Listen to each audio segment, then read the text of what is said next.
Għawdex huwa parti essenzjali mill-programm tal-ħidma tal-Gvern u għalhekk il-Gvern kontinwament qiegħed jippromuovi l-investiment dirett f'din il-gżira.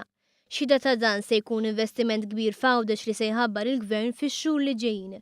Hekk saħaq il-Prim Ministru Joseph Muscat għal b'folla numeruża waqt attività politika fil-qala Għawdex. Muscat irrefera għal 500 u 600 post tax-xogħol ġdid li ħoloq dan il-Gvern f'sena f'Għawdex u qablu ma' 18 il-post li ħoloq Gvern nazzjonalista fl-istess tul ta' żmien. Biex bekk minn mindu tela fil-Gvern il-Partit Laburista b'kollox ħoloq 823 post tax-xogħol ġdid f'Għawdex. Riżultat li huwa wkoll riflessjoni ta' dak li qed jiġri f'Malta. U dak huwa l-effett ta' ħidma bil-għaqal li għamilna fejn daħħalna aktar nisa fil-post tax-xogħol, fejn irnexxielna nkabru l-ekonomija, fejn tajna childcare b'xejn, fejn naqqasna t-taxxi, fejn naqqasna l-kontijiet tad-dawl u l-ilma, fejn ma żidniex il-piżijiet fuq il-poplu, fejn żammejna l-prezz tal-fuel b'mod stabbli, anzi kull darba li kellna ċans 8 darbiet immaġinaw.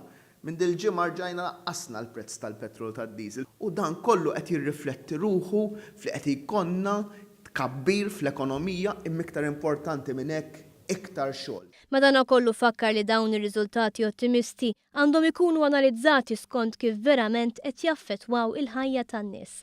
Hawnhekk irrefera l-isfidi finanzjarji li qed ikomplu jaffaċċjaw l-anzjani u għal bżonn li tkun indirizzata s-sistema tal-pensjonijiet mhux billi tiżdied l-età tal-irtirar jew li tiżdied il-bolla iżda billi jkomplu jinħolqu iktar inċentivi li jkabru s-suq tax-xogħol.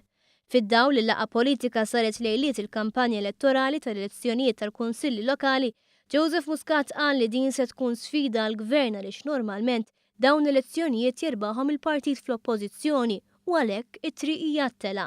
Iżda sostna li l-Partit Laburista għandu jikteb l-istorja u jkun wieħed mill-ftit partiti fil-gvern li jerbaħ dawn l-elezzjonijiet.